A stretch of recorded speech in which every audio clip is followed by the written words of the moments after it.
నమస్కారం టీవీ1 news bulletin కు స్వాగతం. ముంబై మారణ హోమంలో కీలక నిందితుడు డేవిడ్ హెడ్లీకి అమెరికా కోర్టు 35 ఏళ్ల కారాగార శిక్ష విధించింది. మారణ హోమంపై డేవిడ్ హెడ్లీ వ్యక్తం చేసిన పశ్చాత్తాపం కూడా నమ్మశక్యంగా లేదన్నారు షికాగో కోర్టు న్యాయమూర్తి.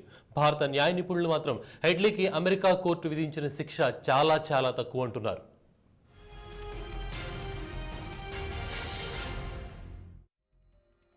ముంబై మారణ హోమంలో పాక్ ఉగ్రవాద తండాలకి సహకరించిన డేవిడ్ హెడ్లీకి అమెరికాలోని షికాగో కోర్టు 35 ఏళ్ల కఠిన కారాగార శిక్ష విధించింది.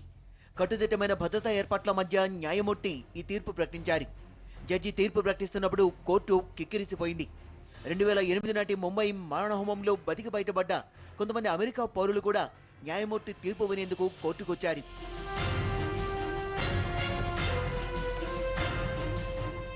2008 నవంబర్ 26న జరిగిన ముంబై మారణహోమంలో డేవిడ్ హెడ్లీ పాక్ కేంద్రంగా పనిచేసే లష్కర్-ఏ-తోయిబా ఉగ్రవాద సంస్థకి కీలక సమాచారం అందించాడు. పాక్లో పుట్టి అమెరికాలో పెరిగిన దావూద్ గిలానీ అనే డేవిడ్ హెడ్లీ అనేకసార్లు అమెరికా పాస్పోర్ట్పై ముంబై వచ్చి దాడి చేయాల్సిన కీలక ప్రాంతాల గురించి లష్కరేకి ఫోటోలు, ఇతర సమాచారం అందించాడు. ఈ వివరాల ఆధారంగానే కసబండ్ గ్యాంగ్ 166 మంది ముంబై ప్రజల్ని ఉచ్చకోత కోసింది. హెడ్లీకి అమెరికా కోర్టు విధించిన శిక్షపై భారత న్యాయ నిపుణులు అసంతృప్తి వ్యక్తం చేస్తున్నారు. అత్యంత కిరాతకమైన మారణహోమానికి కారకుడైన హెడ్లీకి విధించిన శిక్ష అతడు చేసిన నేరంతో పోలిస్తే చాలా తక్కువన్నారు. అమెరికా కోర్టు శిక్ష కూడా ఖరారు చేయడంతో హెడ్లీని భారత్కి అప్పగించే అవకాశాలు కూడా చాలా తక్కువ అంటున్నారు. The role played by David Headley in the criminal conspiracy of the 26th November. Mumbai మారణహోమంలో డేవిడ్ హెడ్లీ పోషించిన పాత్రని పరిగణలోకి తీసుకుంటే అతడికి విధించిన శిక్ష చాలా తక్కువ. భారతులైతే అతడికి తప్పకుండా ఉరిశిక్ష పడేది. పాకిస్తాన్ పాత్రకి సంబంధించి పాక్ సైన్యం, లష్కర్-ఏ-తోయిబా ఉగ్రవాద సంస్థల మధ్య ఉన్న లోపాయికారి సంబంధాలు కూడా తెలిసేవి. తనని భారత్కి అప్పగించకూడదని డేవిడ్ హెడ్లీ, అమెరికా ప్రాసిక్యూషన్ మధ్య కుదిరిన ఒప్పందంతో ఆ అవకాశం లేకుండా పోయింది. ఇప్పుడు హెడ్లీని భారత్లో విచారించే అవకాశాలు కూడా చాలా తక్కువ. ముంబై దాడులో పాక్ సైన్యం ప్రమేయం బయటపడకుండా ఉండేందుకే అమెరికా హెడ్లీని అప్పగించాలన్న భారత విజ్ఞప్తిని తిరస్కరించిందనే విమర్శలు కూడా వినిపిస్తున్నాయి. దీంతో వీడియో కాన్ఫరెన్స్ ద్వారా అయినా హెడ్లీని విచారించి ముంబై మారణహోమంలో పాకిస్తాన్ సైన్యం, లష్కర్-ఏ-తోయిబా ప్రమేయాన్ని బయటపెట్టాలని భారత అధికారులు భావిస్తున్నారు.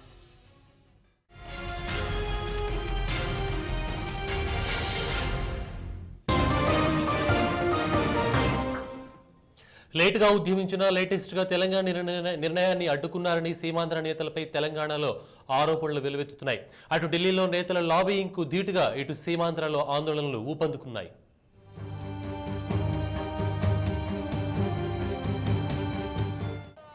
సమైక్య నినాదంతో విద్యార్థులు, ఉద్యోగులు ఉద్యమాల బాట పట్టారు. మంత్రులు సైతం సమైక్య ఉద్యమంలో కదం తొక్కుతున్నారు. విశాఖ అక్కయ్యపాలెంలో మంత్రి బాలరాజు సమైక్య కండువాతో సందడి చేశారు. రాష్ట్రాన్ని సమైక్యంగా ఉంచడానికి ఎలాంటి చొరవ చూపడానికైనా తాము సిద్ధమన్నారాయన. మనం బాధ్యత కలిగినటువంటి పౌరులం. అందరికీ బాధ్యత ఉంది. మీకెంత ఉందో మాకెంత ఉందో అందరికీ అంతే బాధ్యతలు ఉన్నాయి. ఆ బాధ్యతతో మనం ఈ అంశాన్ని చర్చించుకోవాలా, సమీక్షించుకోవాలా. అనవసరమైనటువంటి స్పెక్యులేషన్స్ పెట్టి రెచ్చగొట్టే ధోరణిలోనో లేకపోతే అనవసరమైనటువంటి విషయాల్ని మనం ముందు పెట్టి మభ్యపెట్టే ధోరణిలో ప్రకటనలు చేయడం అనేటువంటిది కరెక్ట్ కాదు. విద్యార్థులు, విద్యుత్ ఉద్యోగులు, యువత సమైక్య నినాదంతో ఆందోళన బాటపట్టారు. కేంద్రం తెలంగాణ వైపు మొగ్గు చూపితే సీమాంధ్రలో ఉద్యమం ఉధృతం కావడం ఖాయమని హెచ్చరించారు.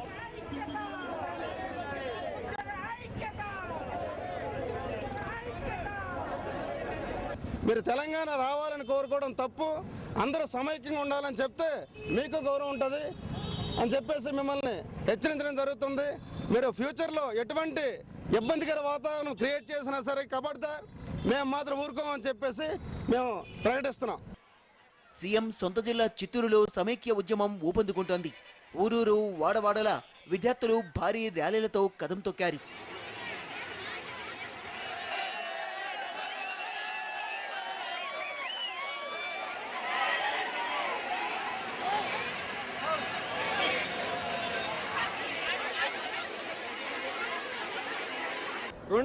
డిసెంబర్లో చేసిన వ్యాఖ్యల పిదప జరిగిన పరిణామాలు తెలంగాణ వాదులు చేసిన మూర్ఖత్వంతో చేసిన పనులను ఈరోజు కేంద్ర నాయకులు వాళ్ళు ఏం చేశారు మీరేం చేశారని అడగడం చాలా మూర్ఖత్వంతో మాట్లాడిన మాటలవి. ఆ మాటలు వెనక్కి తీసుకోవాలని కోరుతున్నాం. మా డిమాండ్ ఒకటే చేస్తున్నాం, రాష్ట్రాన్ని సమైక్యంగా ఉంచాలనే మేము కట్టుబడి ఉన్నాం. రాయలసీమ ప్రత్యేక రాష్ట్ర ఏర్పాటు డిమాండ్ బలంగా ఉన్న అనంతపురం జిల్లాలో సమైక్య ఉద్యమాలు జోరందుకున్నాయి. జేఏసీ ఆధ్వర్యంలో హిందూపూర్లో బంద్ నిర్వహించారు. తెలంగాణ ఇస్తే సీమాంధ్ర ప్రజల నుంచి తీవ్ర పరిణామాలు చవిచూడాల్సి వస్తుందని కేంద్ర రాష్ట్ర ప్రభుత్వాల్ని హెచ్చరించారు.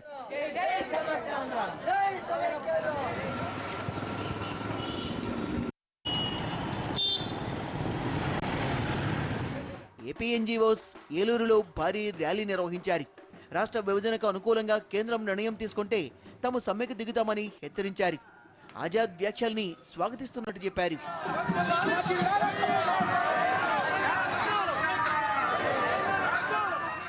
ఆజాద్ గారు ప్రకటన చేయడాన్ని ఆంధ్రప్రదేశ్ ఎన్జిఓ సంఘంగా స్వాగతిస్తూ కేంద్ర ప్రభుత్వం మా విజ్ఞప్తిని మన్నించినందుకు ధన్యవాదాలు తెలుపుతూ ఆ మాటకే కట్టుబడి రాష్ట్రం సమైక్యంగానే ఉంచుతామని ప్రకటించే వరకు ఆంధ్రప్రదేశ్లో ఉన్నటువంటి ఉద్యోగులందరూ ఉద్యమంలో ఉంటారని, తప్పుడు ప్రకటన ఏదైనా వస్తే మెరుపు సమ్మెకు సిద్ధమని మీ ద్వారా హెచ్చరిస్తారు.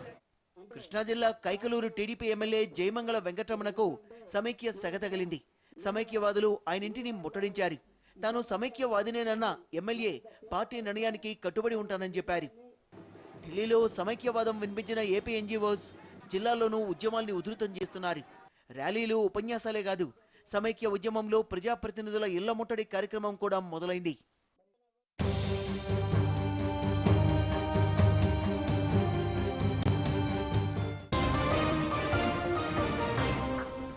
కేసులు పెట్టి వేధించడం కాదు, వచ్చే ఎన్నికల్లో తాడో పేడో తేల్చుకుందామంటూ కిరణ్ సర్కార్కి ఎంఐఎం అధ్యక్షుడు అసదుద్దీన్ సవాల్ విసిరారు. బయల్పై విడుదలైన ఆయన గురువారం రాత్రి దార్సులాంలో జరిగిన మిలాద్ ఉన్ నబీ వేడుకల్లో పాల్గొన్నారు. వ్యక్తిగత కక్షలతోనే ఎంఐఎం నాయకుల్ని, ఇతర పార్టీ నాయకుల్ని ప్రభుత్వం జైలు పాలు చేస్తోందని ఆయన ఆరోపించారు.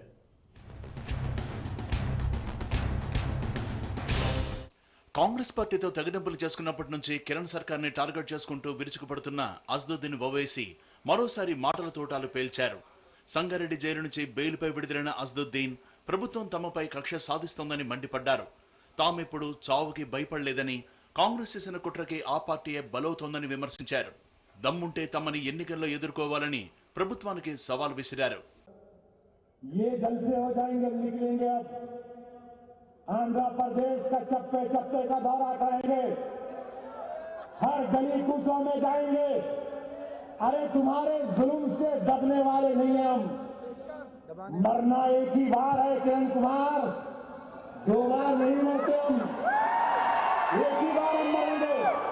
जब जिंदा रहेंगे तो सुन लो कांग्रेस वालों, सुन लो संघ परिवार वालों, हम मंजलिसी हैं, हमको फकर हम मंजलिसी हैं.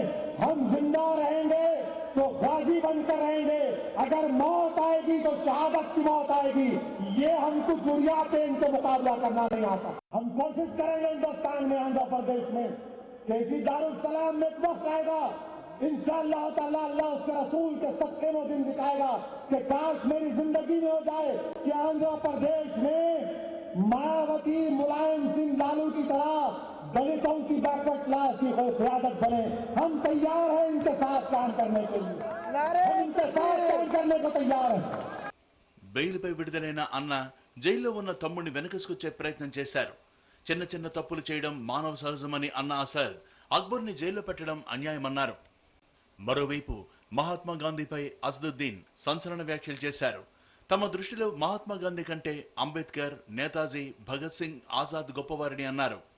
नहीं पाठा कादरी महात्मा गांधी की बेइज्जती करें, नहीं, हम इज्जत करते, मगर हम अंबेडकर को, नेताजी सुभाष चंद्र बोस को, भगत सिंह को, चंद्रशेखर आजाद को और वो जो मुस्लिम कायदीन ने रेशमी रुमाल की तहरीक चलाई उनको बड़ा लीडर माने. अब दूसरी बात सुनो, ठहरो, आवाज सुनना है, बात सुनना है, मेरी अब बात सुनो. अहम बात कह रहा हूं तुमसे. असदुद्दीन ओवैसी की नजर में हिंदुस्तान का सबसे बड़ा अगर कोई पॉलिटिकल लीडर गुजरा तो अब्दुल वाहिद ओवैसी गुजरात दूसरा कोई नहीं है लीडर। బెయిల్పై విడుదలైన అజ్దుద్దీన్ దారుసలాంలో జరిగిన మిలాద్ ఉన్ నబీ వేడుకల్లో పాల్గొన్నారు. నగర్ మేయర్ మాజిద్ హుసేన్, మజ్లిస్ ఎమ్మెల్యేలు, కార్పొరేటర్లు, భారీ సంఖ్యలో కార్యకర్తలు ఈ ఉత్సవాలకు హాజరయ్యారు. పండగ సమయానికి అజ్దుద్దీన్ జైలు నుంచి బయటికి రావడంతో ఈద్ వేడుకల్ని ఎంఐఎం కార్యకర్తలు ఘనంగా జరుపుకుంటున్నారు.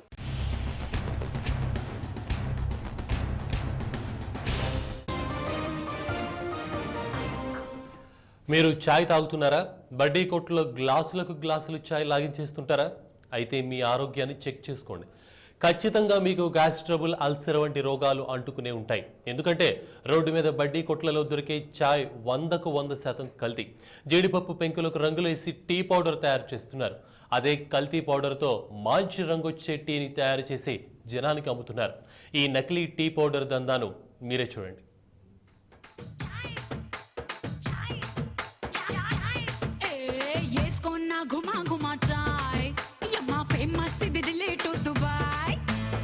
అబ్బా, గరం గరం చాయ్ ఒక్క సిప్పేస్తే సిమ్రాన్తో చిందేసినంత మజాగా ఉంటుంది కదూ. ఏ చాయ్ చమక్కులో తాగరాబాయ్ అంటూ మృగరాజు డాన్స్ లేసినంత కిక్కుంటుంది.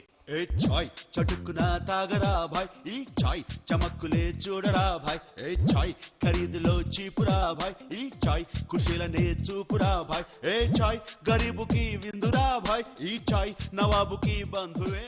సాంగ్ లో సింగినట్టు చాయ్ లేకుంటే వాచ్లో ముళ్ళు ముందు కదలదు. అట్లీస్ట్ 2 గంటలకు 2 గుటకల టీ కావాల్సిందే. అందుకే ఏ గల్లీలో చూసినా గజానికి 2 చాయ్ కొట్లు పుట్టుకొస్తాయి. పాలు కాచి డికాషన్ వేసి 2 నిమిషాల్లో కమ్మని టీ కళ్ల ముందే తయారు చేసేస్తారు.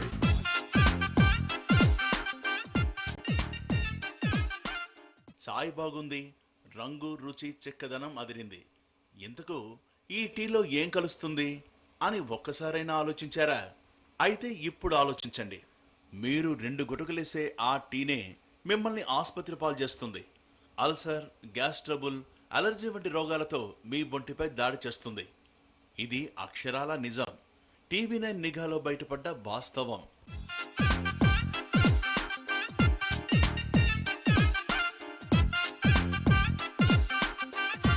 వడ్డీ కొట్లు అమ్మే చాయ్ పూర్తిగా కల్తీ టీ పౌడర్తో తయారైంది.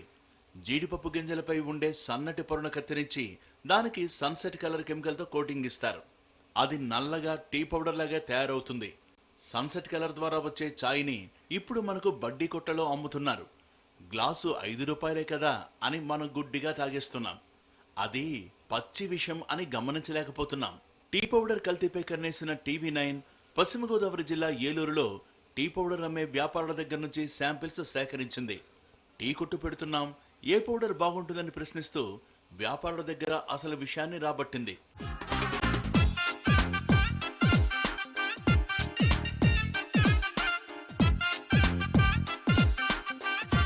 వాస్తవానికి బ్రాండెడ్ టీ అంటే అన్ని నాణ్యతా ప్రమాణాలున్న టీ పౌడర్ ధర కిలోకి 400. అదే sunset colour coated chemical tea powder kilo ధర 120 లేదా 150, అంతకు మించదు. దీంతో టీ బండి పెట్టుకునే వారంతా ఈ కెమికల్ టీ పౌడర్నే కొంటున్నారు. వాస్తవాన్ని ఈ టీ పౌడర్ వ్యాపారే బయట పెడతారు, చూడండి.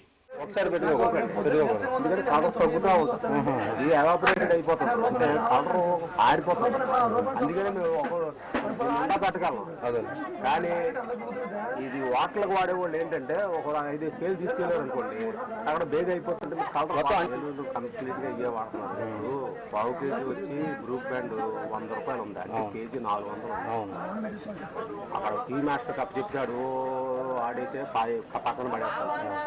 మీకు ఇదనుకోండి, మీకు ఇది 150. అదే అన్న, మీకు తాజ్మహల్ ఎవరు వాడుతున్నా 400 రూపాయలు ఎక్కడ, 150 రూపాయలు ఎక్కడండి. మీకు ఇది 150 రూపాయలు అండి, నెంబర్ 1 క్వాలిటీ. ఏలూరులో ఎవరు అమ్మారు, చక్కగానే ఉంటుంది. తాగుతుంటే మంచి చిక్కగా ఉంటుంది. ఫస్ట్ మంచి గోల్డ్ కలర్, నెక్స్ట్ టేస్ట్ ఉంటుంది. 400 ఎక్కడ, 150 ఎక్కడ, దానికి సమాధానం చెప్తుంది. ఇంట్లో కాసుకోండి, నేను చెప్పడం కాదు. మా అబ్బాయి చూడాలి, మా అబ్బాయి మాకు మంచోడే, మీరు చెప్పాలి మంచోడే. ఎక్కువ ధరతో కూడిన టీ పౌడర్ను అమ్మితే టీ కొట్టు వారికి లాభాలు రావడం చాలా కష్టం. కెమికల్ కలిపిన టీ పౌడర్తో టీని తయారు చేస్తే తాగేవారికి టేస్ట్ ఛాయ్తో పాటు అమ్మేవారికి లాభాలు రెండూ వస్తాయి. చేసి కాల్రేసి దేని మీద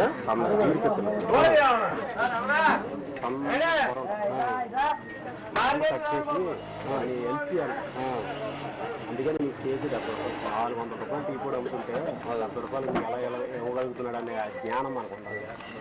ఇప్పుడు రావట్లేదండి. టీ పౌడర్ వ్యాపారి చెప్పే మాటలు అక్షరాల నిజం. కల్తీ టీ పౌడర్తో రాష్ట్రంలోని టీ కొట్లన్నీ నడుస్తున్నాయి. ఒక్క ఏలూరు పట్టణంలోనే రోజుకు 5 లక్షల రూపాయల ఛాయ్లు అమ్ముడుపోతున్నాయి. జిల్లా వ్యాప్తంగా లెక్కలు తీస్తే టర్నోవర్ కోట్లలో ఉంటుంది. కల్తీ పౌడర్తోనే కాసులు కురుస్తూ ఉండడంతో టీ పౌడర్ వ్యాపారులు కూడా ఇదే పౌడర్ను ఎక్కువ సేల్ చేస్తున్నారు. అవును, టీవీ9 సేకరించిన టీ పౌడర్ను ఫుడ్ సేఫ్టీ ఆఫీసర్ దగ్గర టెస్ట్ చేయిస్తే టీ పౌడర్ వెనకాలన్న గూడుపుటాని అంతా బయటపడింది.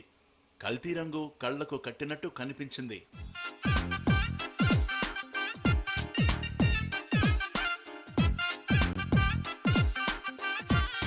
కలర్తో కల్తీ అయిన టీ పౌడర్ను ఈజీగా కనిపెట్టొచ్చు. ఓ తెల్ల పేపర్పై కల్తీ టీ పౌడర్ వేసి నీళ్లు జల్లితే క్షణాల్లో పేపర్ రంగు మారిపోతుంది. అదే కల్తీ లేని టీ పౌడర్ వేసి నీళ్లు జల్లితే చాలా ఆలస్యంగా పేపర్ రంగు మారుతుంది. పేపర్ను మనకి ఏదో ఒక పేపర్, వైట్ పేపర్ను తడి చేసి కొంచెం తడి చేసి మనం కొన్న ఒక టీ పౌడర్ను ఒక రవ్వ ప్రింటింగ్ చేసినట్లయితే మనకి ఇమీడియట్గా కలర్ వస్తుంది. ఒకవేళ ఇమీడియట్గా కలర్ వచ్చేసినట్లయితే అది మనకు ఆ టీ పొడిలో సింథటిక్ ఫుడ్ కలర్ కలిపినట్టు మనకు నిర్ధారణ అవుతుంది. అయితే నేకెడ్ ఐగా చూసినట్లయితే మనకు సింథటిక్ కలర్ కలపని టీ పొడిని కలిపిన టీ పొడిని మనం ఏమి కూడా డిఫరెంట్ చేయలేము. ఈ టెస్ట్ చేస్తే వాటర్లో కొద్దిగా మనం పేపర్ మీద తడి వేసి ఆ పౌడర్ వేసినప్పుడు మాత్రమే మనం దాన్ని గమనించగలం. దొంగచాటుగా గుట్టుగా సాగుతున్న ఈ కల్తీ టీ పౌడర్ వ్యాపారంపై ఫుడ్ సేఫ్టీ విభాగానికి పూర్తి అవగాహన ఉంది. రాష్ట్ర వ్యాప్తంగా చాలా టీ పౌడర్ కొట్టలో ఇలాంటి దందానే నడుస్తోంది. పశ్చిమ గోదావరి జిల్లా తణుకు, ఉండి ప్రాంతాల్లో టీ వ్యాపార కొట్టలో దాడులు చేసిన ఫుడ్ సేఫ్టీ అధికారులు కోట్ల రూపాయలు విలువ చేసే కల్తీ పౌడర్ను స్వాధీనం చేసుకున్నారు. టీ పొడి కలర్తో కల్తీ అయినాయి. కల్తీ టీ పొడులు లాంటివి కూడా తణుకులో భారీ ఎత్తున పట్టుకుని సీజ్ చేశాము స్టాకుని. అలాగే కేసులు కూడా ఫైల్ చేశాము. తర్వాత హుండీలో ఈ కల్తీ టీ పొడి తయారీదారుల యూనిట్స్లోనే రేడ్ చేసి 4 కేసుల్ని శాంపిల్స్ సేకరించి అది పంపిస్తే అవి కల్తీ అని వచ్చాయి. అది ప్రాసిక్యూషన్ ప్రాసెస్లో ఉన్నవి. ఎవరు నేను తొందరలోనే ఫైల్ చేస్తాం. అవి నేను కల్తీ పౌడర్తో బండి మీద 5 రూపాయలకు దొరుకుతుంది కదా అని ఛాయ్ తాగితే మీ ఆరోగ్యం నాశనం కావడం ఖాయమంటున్నారు డాక్టర్లు. గ్యాస్ ట్రబుల్, అల్సర్తో పాటు అన్ని రోగాలు దాడి చేస్తాయని హెచ్చరిస్తున్నారు. ఈ ప్రోడక్ట్ని వాడడం వలన వారికి తెలియకుండానే ఈ గ్యాస్ట్రైటిస్ కానీ అల్సర్స్ కానీ ఫామ్ అవుతున్నాయి. వామిటింగ్ సెన్సేషన్తో కొన్ని ప్రజలు ఇబ్బందులు పడుతున్నారు. వీటి నుంచి మనం కాపాడుకోవడానికి మనకు స్టాండర్డ్ క్వాలిటీతో ఉన్న ప్రోడక్ట్స్ని మనం వాడడం మంచిది. దీన్ని ఈ రోజుకు ఈరోజు ఒక రోజు 2 రోజులు వాడుతున్నాం కాదు, కంటిన్యూగా చేస్తున్నాం కాబట్టి ఇది స్లో పాయిజన్ కింద తయారవడం వల్ల లోపల తెలియకుండానే గ్యాస్ట్రిక్ ప్రాబ్లం సివియారిటీని పెరగడం, లివర్ మీద ఎఫెక్ట్ చూపించడం వల్ల లేని ప్రాబ్లమ్స్ మనం తక్కువ రేట్లో కొనుక్కుని తెచ్చుకుంటున్నట్టు అవుతుంది. దీన్ని ప్రజలు గమనించి స్టాండర్డ్స్ ఉన్న వాల్యూస్ను ఉన్న ఈ టీ ప్రొడక్ట్స్ని వాడాలని, దానికి స్టాండర్డ్స్ ఉన్న సింబల్స్ని చూసుకోవాలని మేము. రాష్ట్ర వ్యాప్తంగా కల్తీ టీ దందా కోట్లలో జరుగుతోంది. సన్సెట్ కెమికల్ కోటింగ్తో జీడిపప్పు పొట్టును టీ పౌడర్గా మార్చి అమాయకులకు అంటగడుతున్నారు.